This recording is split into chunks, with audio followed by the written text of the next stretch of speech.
Good morning વિદ્યાર્થી મિત્રો, ધોરણ 10 વિષય ઇંગ્લિશ આશા ક્લાસીસ દ્વારા આયોજિત ઓનલાઈન ટીચિંગમાં હું જિગ્નેશ પ્રજાપતિ આપનું હાર્દિક સ્વાગત કરું છું.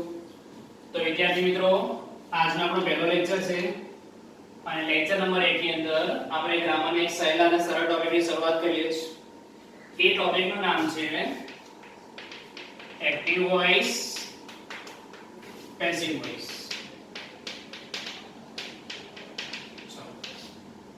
શું નામ છે વિદ્યાર્થી મિત્રો? Active voice, passive voice. હવે એક્ટિવ વોઇસ એટલે બીજો કંઈ નહીં, પણ ગયા વર્ષે ધોરણ 9 ની અંદર તમે લોકો એક ટોપિક ભણીને આવ્યા છો, કર્તરી વાક્ય રચના. કયો ટોપિક છે? કર્તરી વાક્ય રચના. અને બીજો વસ્તુ હતું કર્મણી વાક્ય રચના. બરાબર? કયા બે ટોપિક હતા? કર્તરી વાક્ય રચના અને કર્મણી વાક્ય રચના. તો કર્તરી વાક્ય રચના એટલે શું? તો કે એક્ટિવ વોઇસ. અને કર્મણી વાક્ય રચના શું એટલે શું કહેવાય? Passive voice. બરાબર?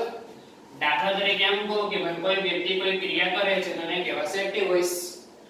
અથવા એમ કહો કે કોઈ વ્યક્તિ દ્વારા કોઈ ક્રિયા થાય છે તો શું કહેવાશે? Passive voice. દાખલા તરીકે એમ બોલો કે હિતેશ વિજ્ઞાન ભણાવે છે. શું કીધું? હિતેશ વિજ્ઞાન ભણાવે છે. તો એ વાક્યમાં જે વિજ્ઞાન ભણાવવાની ક્રિયા કરે છે એ કોણ કરે છે? હિતેશ પોતે. તો એ વાક્યને શું કહેવાશે વિદ્યાર્થી મિત્રો? એક્ટિવ વોઇસ, મતલબ કે કર્તરી વાક્ય રચના. હવે વાક્ય રચનાને મને પેસિવમાં ફેરવવું છે, મતલબ કે કર્મણીમાં ફેરવવું છે. તો હું શું બોલીશ કે વિજ્ઞાન હિતેશ દ્વારા ભણાવે છે. આ વાક્યમાં આપણે શું બોલ્યા? હિતેશ વિજ્ઞાન ભણાવે છે. આ વાક્યમાં આપણે શું બોલ્યા? વિજ્ઞાન હિતેશ દ્વારા ભણાવાય છે. તો વિદ્યાર્થી મિત્રો, ત્રણ વસ્તુ ઇમ્પોર્ટન્ટ છે આ ટોપિકની અંદર. સૌથી પહેલું આવશે સબ્જેક્ટ, ત્યાર પછી આવશે વર્બ અને ત્યાર પછી આવશે ઓબ્જેક્ટ. સબ્જેક્ટ નું ગુજરાત તમારી સાદી ભાષામાં કરીએ તો લોકો શું બોલશો? વિષય.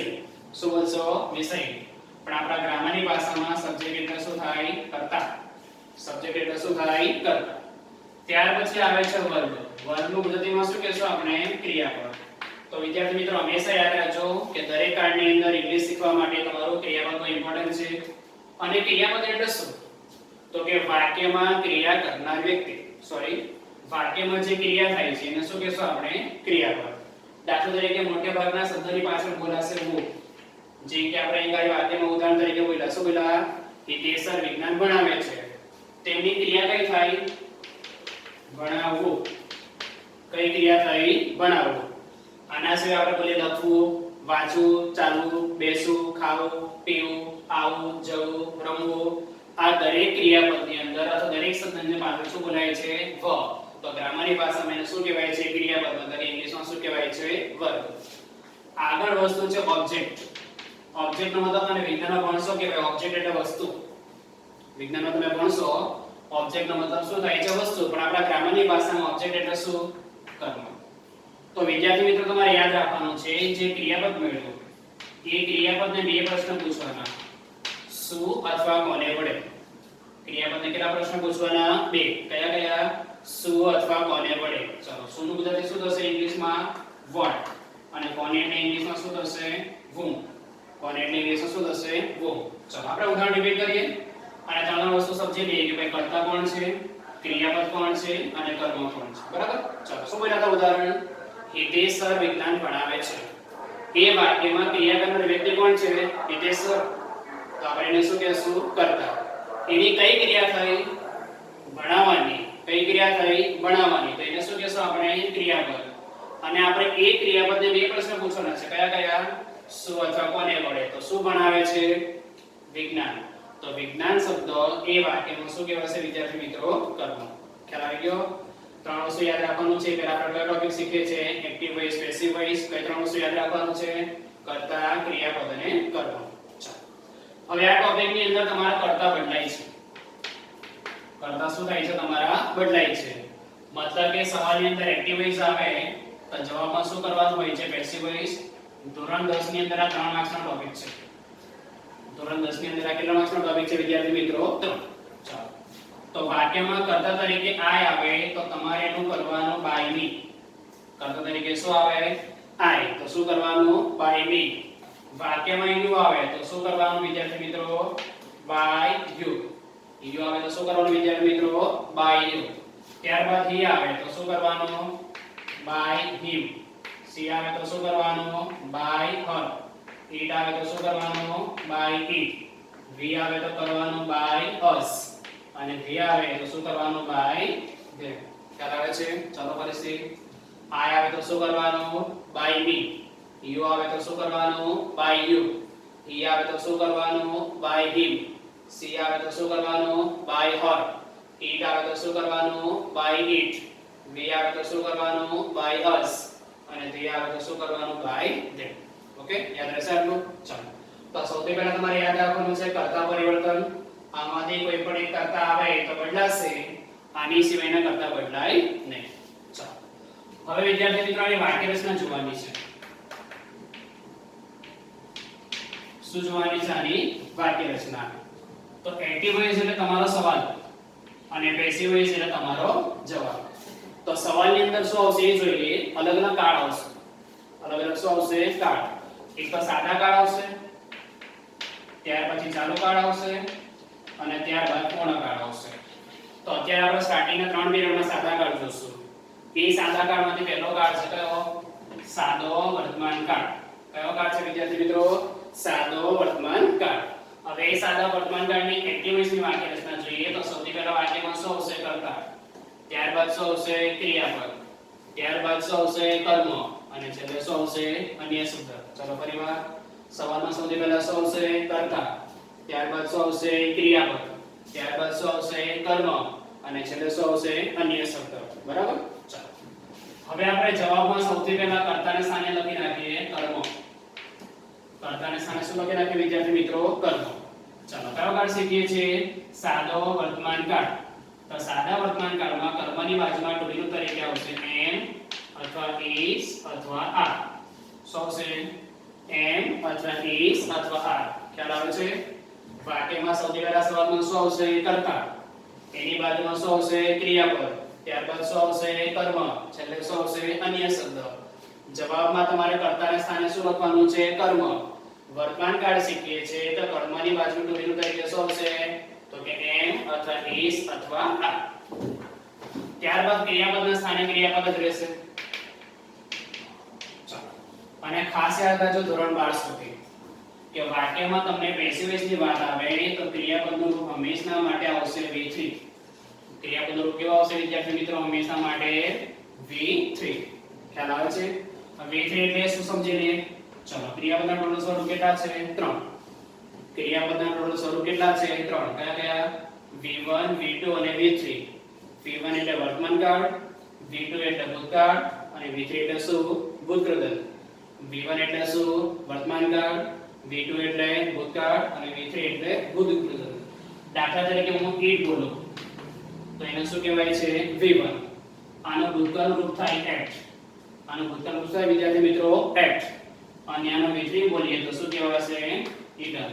તો આ રીતે ક્રિયાપદના કેટલા સ્વરૂપ છે? 3. કયા કયા? V1 V2 V3. V1 એટલે કયો? વર્તમાન કાળ, V2 એટલે ભૂતકાળ અને V3 એટલે ભૂતકાળ. ચાલો, જવાબમાં સૌથી પહેલા શું લખવાનું? કર્મ. કર્મની બાજુમાં શું લખવાનું? એમ અથવા is અથવા are. ચાલો, ત્યારબાદ ક્રિયાપદ કયું સ્વરૂપ લખવાનું છે? હંમેશા માટે V3. ત્યારબાદ તમારા વાક્યમાં આવશે બાય કર્તા. ત્યારબાદ તમારા વાક્યમાં શું આવશે? બાય કર્તા. અને છેલ્લે શું આવશે? અન્ય શબ્દ. તો લોજિક વસ્તુ યાદ રાખો કે ભાઈ કર્તાને સ્થાને શું લખવાનું છે? કર્મ. ક્રિયાપદના સ્થાને ક્રિયાપદ. કર્મના સ્થાને શું લખવાનું છે? બાય કર્તા. ને છેલ્લે અન્ય શબ્દ હશે તો બેઠો શું રહેશે? અન્ય શબ્દ. તો વિદ્યાર્થી મિત્રો આટલું વસ્તુ તમારે બેઝિકલી યાદ રાખવાનું છે. પહેલી વસ્તુ કર્તા પરિવર્તન, બીજી વસ્તુ એક્ટિવ વોઇસની વાક્ય રચના તમને સવાલમાં આપેલી છે તો નહીં યાદ રાખો તો ચાલશે, પણ પેસિવ વોઇસની વાક્ય રચના તમારે ખાસ યાદ રાખવાની છે. ચલો, શું આવશે સૌથી પહેલા જવાબમાં? કર્મ. કર્મની બાજુમાં એમ is are. ક્રિયાપદ કેવું આવે? V3. પછી શું લખવાનું? બાય કર્તા અને છેલ્લે શું આવશે? અન્ય શબ્દ. હવે આ વાક્ય રચના આધાર ત્રણ વાક્ય એક પાછા આપણે સોલ્વ કરશું. ચાલો, શું લખ્યું છે? Ram tells a story to his brother. શું લખ્યું છે? Ram tells a story to his brother. શું થાય ગુજરાતીમાં? કે રામ તેના ભાઈને વાર્તા કહે છે. શું થાય? રામ તેના ભાઈને વાર્તા કહે છે. ચાલો, વાક્યમાં કર્તા કોણ કહેવાશે? તો કે વાક્યમાં ક્રિયા કરનાર વ્યક્તિ કોણ છે? રામ. તો રામને આપણે શું કહેશું? કર્તા. ત્યારબાદ કઈ ક્રિયા થાય છે તો કે કહેવાની. તો કહેવું એટલે ઇંગ્લિશમાં શું કહેવાશે? ટેલ્સ. તો આને શું કહેશું આપણે? ક્રિયાપદ. અને જે ક્રિયાપદ છે એને બે પ્રશ્ન પૂછવાના. કયા કયા? શું અથવા કોને પડે? તો કહેવું, તો કે શું કહેવું? તો કે વાર્તા. તો આ શબ્દને આપણે શું કહેશું? કર્મ. અને ત્યારબાદ જે વધે છે એને આપણે શું કહેશું? અન્ય શબ્દ. બરાબર? હવે વાક્યરચના પ્રમાણે જોઈએ. બોલો, વાક્યમાં કર્તા કોણ આવ્યું? રામ. ક્રિયાપદ કયું છે? ટેલ્સ. વાક્યમાં કર્મ કોણ છે? અ સ્ટોરી. અને અન્ય શબ્દ કયો છે? To his brother. ફરીવાર ફટાફટ. વાક્યમાં કર્તા કોણ છે? રામ. ક્રિયાપદ કયું છે? ટેલ્સ. કર્મ કયું છે? અ સ્ટોરી. અને અન્ય શબ્દ કયો છે? To his brother. ચાલો, વાક્યરચનામાં ધ્યાન આપજો. સૌથી પહેલા વાક્યમાં શું લખવાનું છે? કર્મ. બોલો, આ વાક્યમાં કર્મ કયું છે? અ સ્ટોરી. તો સૌથી પહેલા આપણે શું લખશું? અ સ્ટોરી. હવે તમને ખ્યાલ હશે કે આઈ શબ્દ શું આવે? એમ. આઈ શબ્દ શું આવે? એમ. એકવચન હોય તો is, બહુવચન હોય તો are. બોલો, સ્ટોરી એકવચન કે બહુવચન? એકવચન કહેવાશે તો શું લખીએ આપણે? is. એકવચન છે તો શું લખીએ આપણે? is. ચાલો, કર્મ આવી ગયું, is આવી ગયું. હવે શું લખવાનું છે? ક્રિયાપદ. પણ એ ક્રિયાપદનું કયું સ્વરૂપ આવશે વિદ્યાર્થી મિત્રો? V3. કયું આવશે? V3. અને સવાલમાં જે ક્રિયાપદ આપે છે કેવું આવે? s અથવા es વાળું અથવા v1 વાળું, મતલબ કે મૂળ રૂપ. ચાલો, હવે આપણે સવાલમાં ક્રિયાપદ કેવું લખ્યું છે? ટેલ્સ. હવે એનો વિચરી કરવો હોય તો શું થશે? ટોલ્ડ. બરાબર? હવે તમારા મને કેટલાને પ્રોબ્લેમ પડશે v1 v2 અને v3. તો જ્યારે આપણે રેગ્યુલર શરૂઆતમાં ક્લાસમાં મળશું ત્યારે તમને એક પેજ આપીશ જેમાં મોટા ભાગના ક્રિયાપદ લખેલા હશે. ઓકે? ચાલો, ફરીથી કર્મ તરીકે શું લખ્યું? સ્ટોરી. એમિઝામાં શું લખ્યું? is. ક્રિયાપદ જે v3 છે તો ટેલનું v3 શું કર્યું? ટોલ્ડ. ચાલો, હવે શું આવશે? બાય કરતા. કરતામાં ખાસ ધ્યાન રાખજો, આમાંથી કોઈક કરતા આવે તો જ બદલાશે, નહીતર બદલાય નહીં. તો અત્યારે વાક્યમાં આપણે શું લખી નાખીએ? ત્યારબાદ બાય. ચાલો, કરતા કોણ છે વાક્યમાં? રામ. બોલો, જો આમાં રામ આવ્યું. ભાઈ કેટલાક લોકો ઊંધું વિચારે કે ભાઈ રામ એટલે હી, તો પછી બાય હિમ કરી નાખશે, પણ એ વસ્તુ કરવાનું નથી. ચાલો, શું આવશે ત્યારબાદ? બાય રામ. બરાબર છે. એટલે શું લખવાનું છે? અન્ય શબ્દ. બોલો, અન્ય શબ્દ કયા છે? To his brother. બરાબર? ચાલો, ફરીથી ફટાફટ. વાક્યમાં કર્મ કોણ હતું? સ્ટોરી. એમિઝામાંથી શું લખ્યું? is. ક્રિયાપદ તરીકે v3 શું લખ્યું આપણે? ટેલનું v3 ટોલ્ડ. ચાલો, બાય કરતામાં શું લખ્યું? બાય રામ. અન્ય શબ્દ કયો છે? To his brother. ગુજરાતી કરીએ તો રામે તેના ભાઈને સ્ટોરી કીધી. હવે એનું પેસિવ બનાવ્યું હોય તો સ્ટોરી રામ દ્વારા તેના ભાઈને કહેવાય. શું? સ્ટોરી તેના ભાઈ દ્વારા રામ દ્વારા તેના ભાઈને કહેવાય. ચાલો, બીજો વાક્ય. They play a match on Sunday. શું લખ્યું છે? They play a match on Sunday. બોલો, વાક્યમાં સૌથી પહેલા કર્તા કોણ કહેવાશે? they. કર્તા કોણ કહેવાશે? they. ત્યારબાદ શું લખ્યું છે? ક્રિયાપદ. ક્રિયાપદ કયું છે? play. ક્રિયાપદ કયું છે વિદ્યાર્થી મિત્રો? play. ચલો, ત્યારબાદ કર્મ તરીકે શું આવશે? a match. અને છેલ્લે લખ્યું છે અન્ય શબ્દ, તો શું આવશે? on Sunday. ઓકે? વાક્યમાં કર્તા કોણ છે? they. ક્રિયાપદ કયું છે? play. કર્મ કયું છે? a match. અને on Sunday શું કહેવાય? અન્ય શબ્દ. ચાલો, જવાબમાં સૌથી પહેલા શું લખવાનું છે? કર્મ. બોલો, કર્મ કયું આવશે? a match. કર્મ કયું આવશે વિદ્યાર્થી મિત્રો? a match. હવે આ જે કર્મ છે એ વિશેષણમાંથી એક ટુ બી નું લેવાશે. આ match શબ્દ શું કહેવાય? એકવચન. તો શું આવશે અહીંયા? એક, is. match શબ્દ શું કહેવાય? એકવચન. તો શું આવશે? is. ચાલો, ક્રિયાપદનું કયું સ્વરૂપ લખવાનું છે? v3. તો ક્રિયાપદ કયું છે વાક્યમાં? play. બોલો, play નું v3 player. play નું v3 શું થાય વિદ્યાર્થી મિત્રો? player.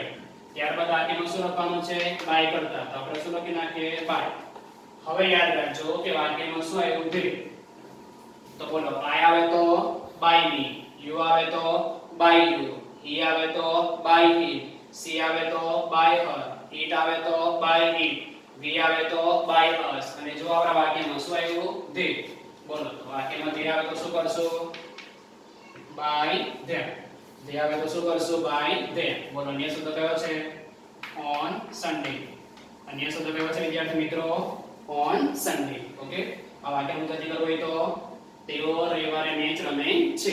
અને પેશવેશ કરીએ તો મેચ તેઓ દ્વારા રવિવારે રમાય છે. ચાલો, ત્રીજું છે તો વાક્ય. she arranges table in the function. બરાબર? ગુજરાતી કરવું હોય તો તેણી ફંક્શનમાં ટેબલ ગોઠવે છે.